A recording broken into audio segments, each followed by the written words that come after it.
isso. Posso ouvir um amém? Glória a Deus. Pega a sua Bíblia, Eclesiastes, capítulo 11, verso de 1 a 6. Eclesiastes 11, de 1 a 6. Diz assim: atire o seu pão sobre as águas, e depois de muitos dias você tornará a encontrá-lo. Reparta o que você tem com 7, até mesmo com 8, pois você não sabe que desgraça poderá cair sobre a terra.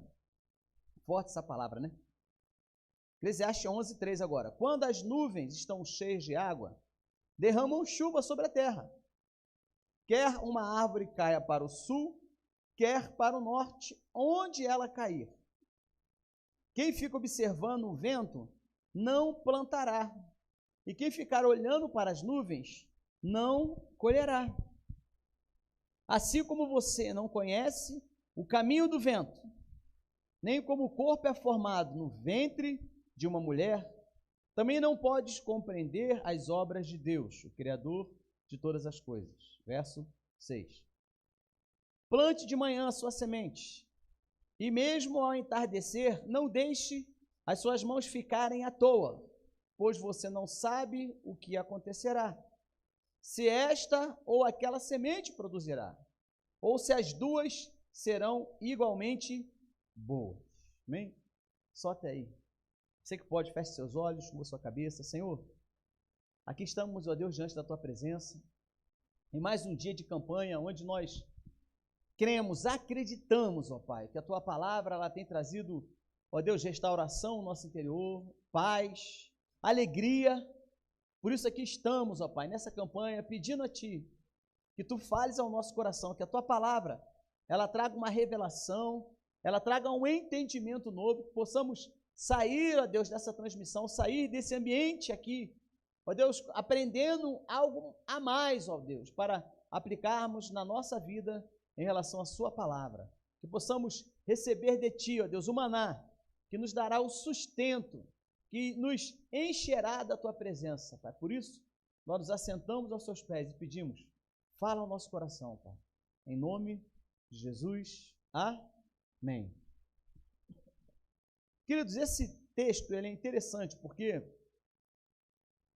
parece muito fácil a gente interpretar, né?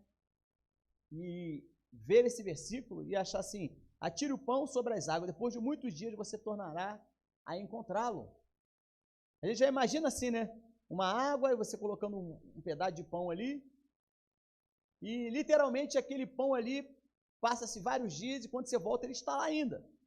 Mas observe, interessante, que o autor do livro, né, quando ele nos traz, né, esses conselhos, né, que vêm de Salomão, no livro de Eclesiastes, quando ele nos traz esse conceito, né, sobre você plantar e você colher, a gente precisa dar uma contextualizada e dar uma analisada em por que esses termos, né, de você ter que plantar, de você, a água, trazer de volta aquilo que você lançou sobre ela.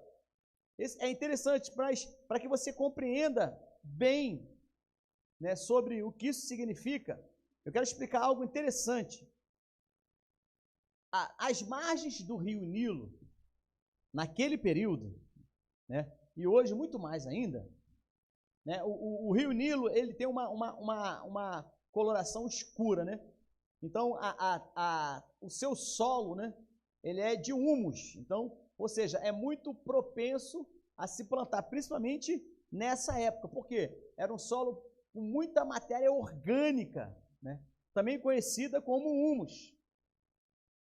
Mas observa bem, para você ter uma noção, uma ideia, né, eu fui fazer uma pesquisa rápida aqui, a descarga média, ou seja, a água em movimento, né, a gente pode dizer assim, né, em determinado, se fosse marcar o movimento da água do rio Nilo, principalmente nessa época, e hoje também não é muito diferente, ela é uma velocidade de água, né, de aproximadamente 3.000, né, mililitros por segundo, corrigindo, 3.000 metros cúbicos por segundo. Presta bem atenção numa coisa. Olha que interessante, só uma curiosidade para você entender. O nosso rio, né, o rio Amazonas, ele tem uma velocidade, né, de em torno de 209 mil metros cúbicos por segundo. Então, ou seja, isso quer dizer que essa quantidade de água, 209 mil, né, metros cúbicos por segundo, seria, né, o deságue, seria ali a velocidade, a quantidade de água que passa, né, de um ponto, se você marcar um ponto aqui, esse 1 segundo que ele passa aqui, nesse 1 segundo de caminho das águas do rio Amazonas, passa aproximadamente 209 metros cúbicos por segundo. O que isso quer dizer? Olha a comparação. Rio Amazonas, 209 mil metros cúbicos por segundo. Olha o Rio Nilo, 3 mil metros cúbicos por segundo. Amazonas, 209 mil metros cúbicos por segundo. Rio Nilo, 3 mil. Amazonas, 209 mil. O que significa? Se você ficar olhando o rio, a água está passando muito rápido. A água do Amazonas, ele passa muito rápido, a vazão de água é muito rápida. Agora, do Rio Nilo, não. A do Rio Nilo, ela passa muito devagar. É aquele rio, né? Se você for do interior e tem algum rio assim perto da sua casa, você vai compreender, é aquele rio que a água quase não se mexe, é muito pouquinho. Quase que uma água parada. A velocidade, né, essa de descarga da água, ela é comparado ao rio, do Rio Nilo, é comparado ao rio Tietê em São Paulo. Então, é bem água, bem paradinha, quase não se movimenta muito. Então, o Rio Nilo era assim. Agora, alguns fatores influenciavam, como influencia até hoje, né? Alguns dizem que o Rio Nilo praticamente está morrendo, né, por causa de tantas cidades que foram nascendo ali ao seu redor. Mas uma curiosidade é que, como ele é um rio que ele corre, né, ele nasce, ele corre para o mar, então ele depende, na sua vazão, de ter chuva. Lá nas cidades onde a água vai para o rio e o rio aumenta o nível. Isso é bem simples de compreender. Mas observa que existia já naquela época, né, como existe até hoje, é fácil a gente entender isso, momentos, meses, né, em que não chovia.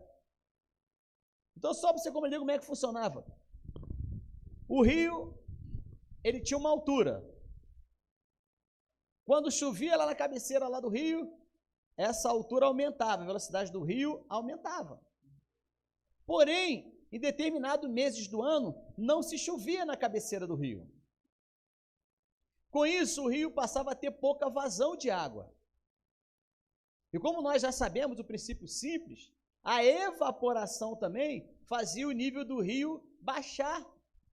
Então, observa que quando o conselho, né, de Salomão ele vem, ele nos dá essa base de um sistema de semeadura que existia no Egito, naquela época, onde se lançavam as sementes sobre as águas do Nilo. Quando esse rio ele estava esvaziando, ou seja, perdendo ali a sua vazão, quando as águas baixavam, toda a margem ao redor do Nilo automaticamente era semeada pelas sementes que já foram lançadas. Então, observa bem, o rio estava baixando, então a cultura era, o rio estava quase, né, aparecendo, né, ali o seu leito, ali o seu chão, podemos dizer assim, que era humus, que era algo muito assim produtivo, que era de matéria orgânica. E aí, quando o rio ele estava quase baixando, eram lançadas as sementes naquela água quase parada. Ou seja, 2, 3 dias depois, quando aquela água baixava totalmente, todo aquele leito do rio já estava com as sementes. Entenderam isso? E aí, quando, né, à medida que o sol ia batendo, que não chovia, o rio ia baixando mais e mais, as sementes iam sendo colocadas ali naquele solo. Então, ou seja, isso se multiplicava, mas observa que isso era um grande passo de fé. Por quê?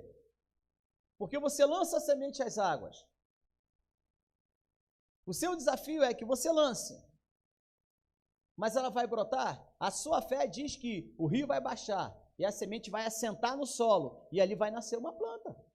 Vai nascer, né, não sei, um cereal, não sei o que era plantado naquela época. Porque o solo era muito rico.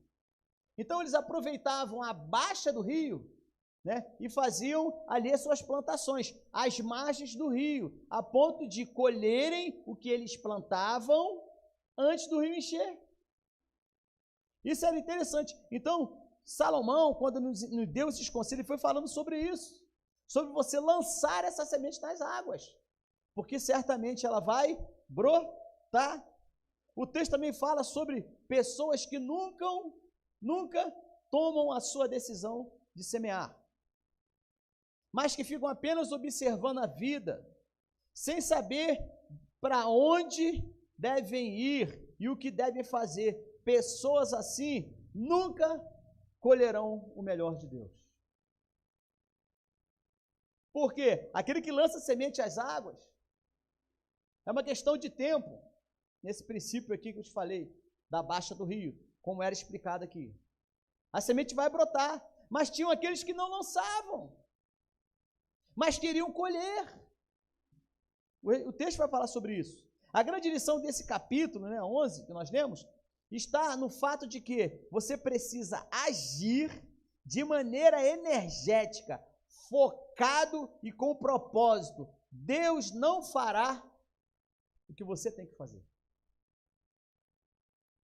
Deus não faz o que você tem que fazer. O maior equívoco que você pode ter, que você pode imaginar, é achar que o sobrenatural de Deus vai trabalhar ao seu favor e você não precisa fazer nada. Existem umas definições na mente de algumas pessoas, independente da sua religiosidade, da sua religião, que acha que é assim. Eu entrego para Deus e pronto. Há pessoas que estão atrás dos seus milagres, há pessoas que estão atrás de se tornarem pessoas mais felizes, mas não se movem em direção a isso. Deus não vai fazer o que você tem que fazer. Existe uma diferença muito grande entre o que você merece receber e o que você vai conquistar. Eu vou repetir. Existe uma diferença muito grande entre o que você merece receber e o que você vai conquistar. Muitos se sentem merecedores da bênção do Senhor e ponto. Acha que porque é isso, porque é aquilo, porque faz isso, faz aquilo, não, estou fazendo isso e tal, Deus vai me abençoar. Ei, Deus não é obrigado a fazer isso. É a sua busca. São as suas conquistas que Deus vai te abençoar junto com você. Foi assim na terra de Canaã. A promessa era que aquela terra seria deles. Amém? Posso ver um amém aí? Que a terra seria deles. Deus prometeu que a terra de Canaã seria deles.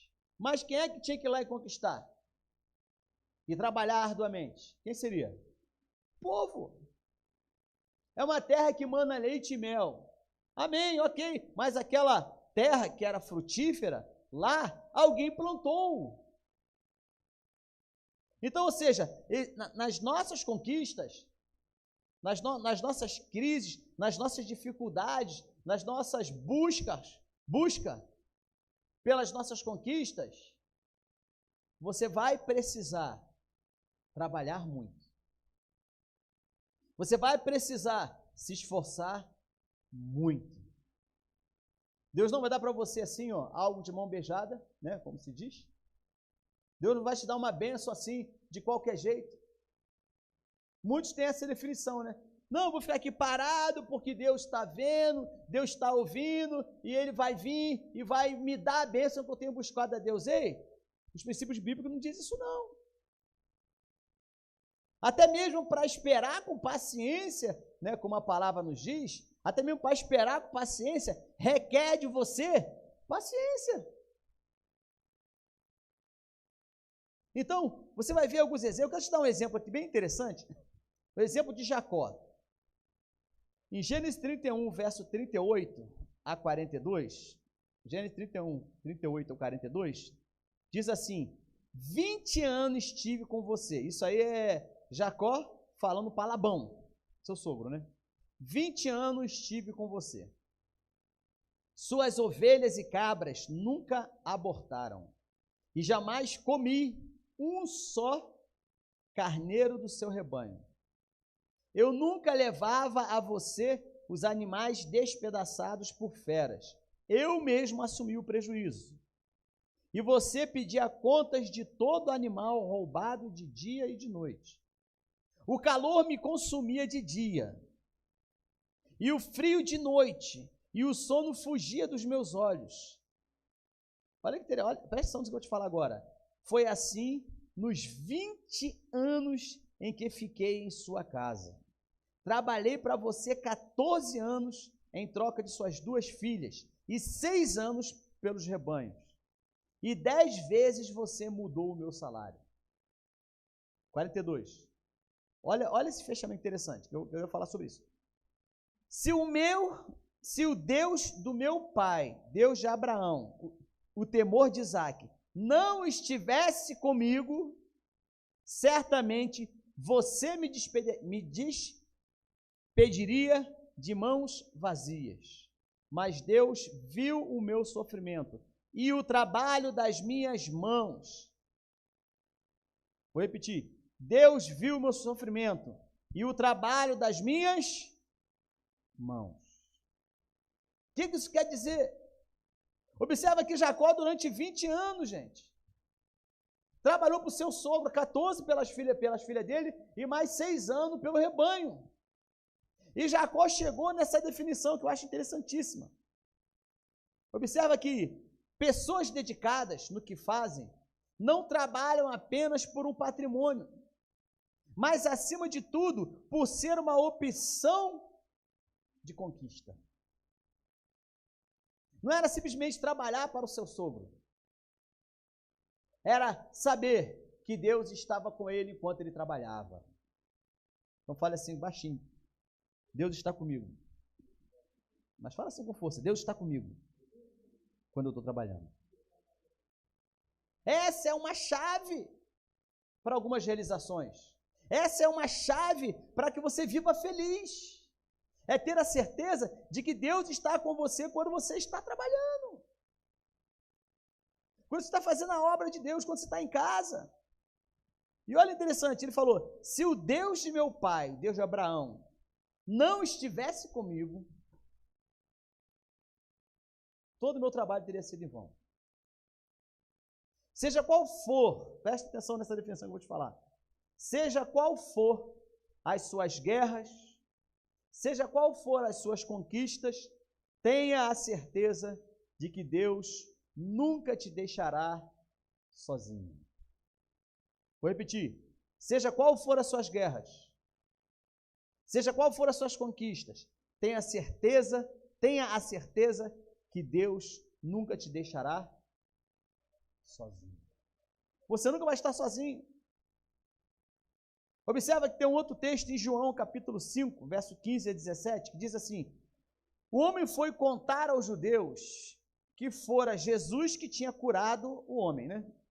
Então, os judeus passaram a perseguir Jesus, porque ele estava fazendo essas coisas no sábado.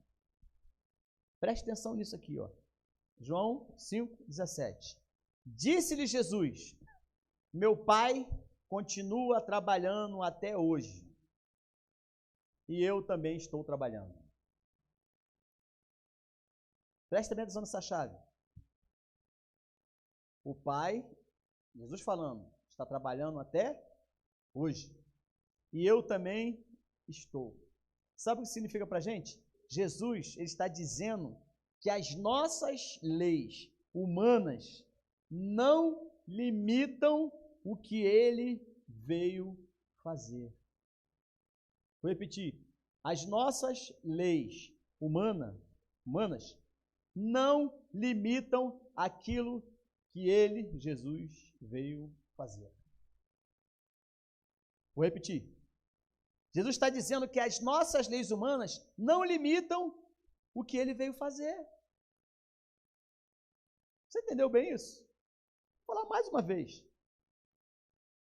Jesus está dizendo que as nossas leis humanas não limitam o que ele veio fazer.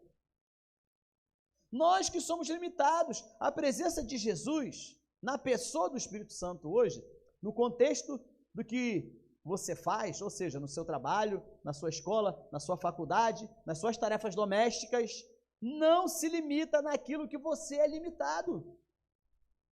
Sabe por quê? Porque é Ele em quem te capacita a ser uma pessoa melhor. É Ele quem te capacita para que você faça tudo para a glória de Deus.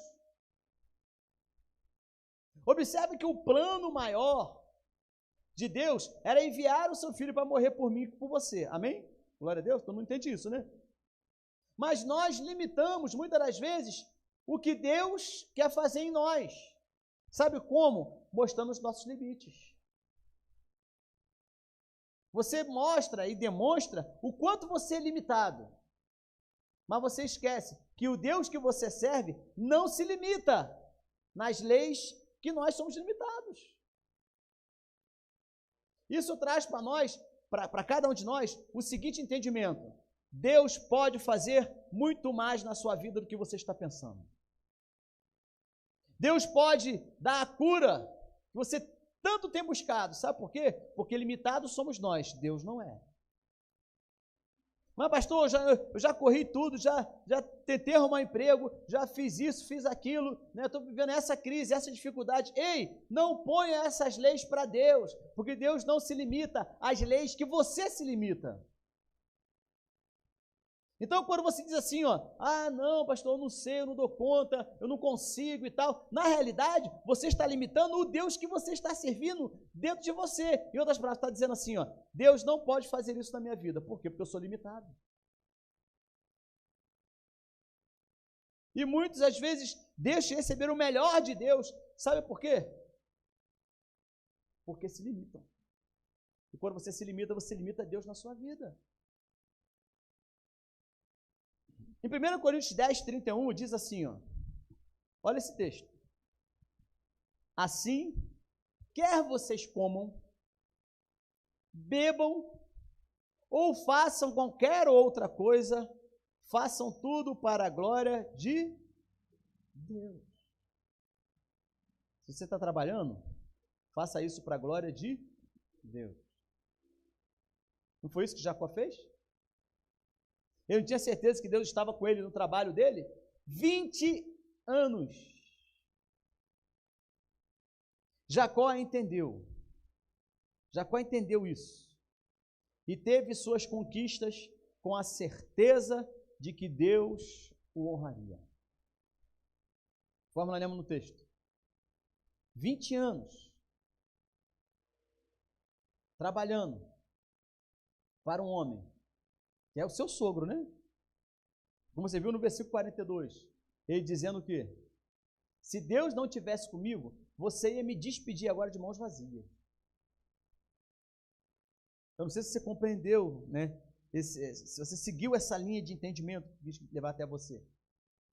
Mas a verdade é que quando você faz alguma coisa, quando você entrega a sua vida a Deus, tudo que você fizer sem, né, tirando, lógico, pecado, né, isso aí não tem nada a ver, mas toda a sua rotina, todas as questões da sua vida estão dentro de um propósito maior de Deus.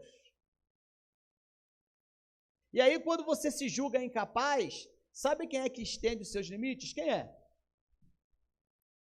Quem é? Deus na sua vida. É igual, você imagina você aprender a tocar um violão. Você olha para o violão, ele olha para você, você tem tanta vontade de tocar uma música, você até, né, bota na posição de tocar assim, mas na hora que vai passar assim, tipo assim, eu queria aquela música, mas você não sabe qual é a nota, você não sabe como é que mexe, aí você só faz um barulho, blém, blém, blém, blém, né? Aí você começa a fazer, aí você fala assim, não, eu não dou conta de contar porque eu não sei. Aí você começa a aprender. Aí você começa a conhecer algumas notas. Daqui a pouco você consegue trocar algumas músicas que só tem 2 notas, ou 3 notas. Passa-se alguns meses, daqui a pouco você está tocando, né, uma boa parte das músicas e você passa a pensar assim, nossa, alguns meses atrás eu não sabia nem como segurar um violão. Sabe o que você fez? Você estendeu os seus limites. É justamente isso que Deus quer fazer comigo e com você. Ele quer que você estenda os seus limites. Posso ouvir um amém? Jacó entendeu isso e teve suas conquistas com a certeza de que Deus o honraria. Jesus, ao dizer que meu pai continua trabalhando até hoje e eu também estou trabalhando, sabe o que ele quer nos ensinar com isso? Que ele não se limita.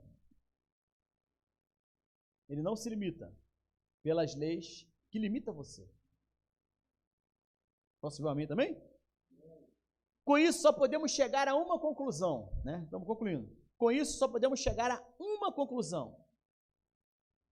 Ter Jesus no seu dia a dia é imprescindível para que você conquiste seus objetivos na vida.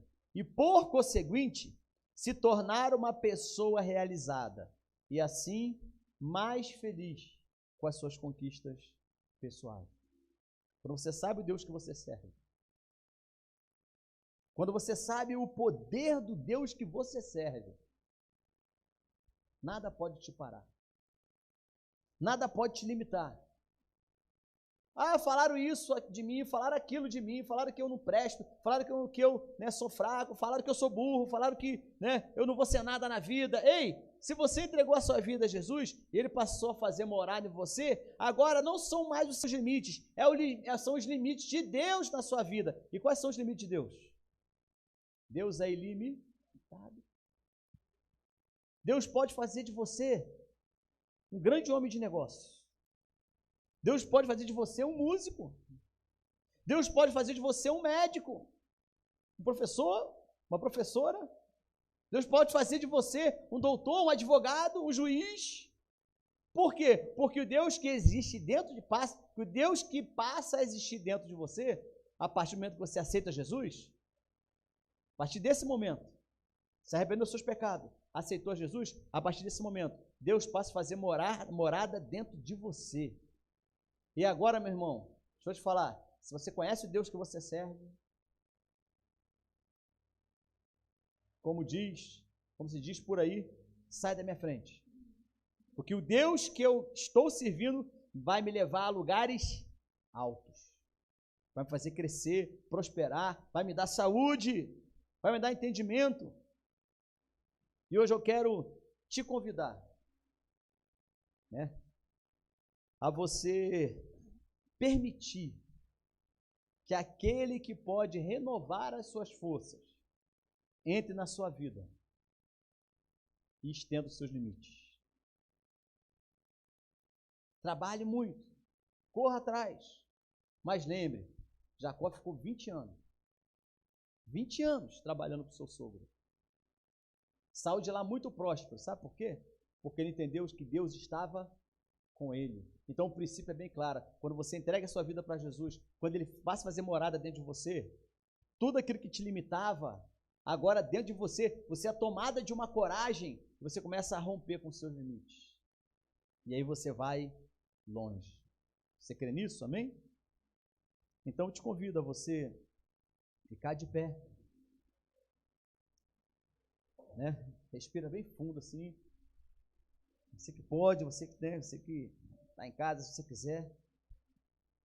Quando você ficar de pé, e você repetir essa oração comigo, amém? Diga assim: Senhor Jesus, eu reconheço o quanto sou limitado. Reconheço que posso ir além. E entendi que sem Ti não consigo superar meus limites interiores. Por isso eu te peço, perdoa meus pecados, remove toda a tristeza do meu coração, me faz ter saúde física, emocional. E a verdadeira alegria que o mundo não pode me dar. Entra na minha casa, nos meus negócios, na minha saúde, nas minhas finanças, no meu trabalho. Se eu estou ali, é porque tu tens um propósito na minha vida. Em nome de Jesus. Amém? Chama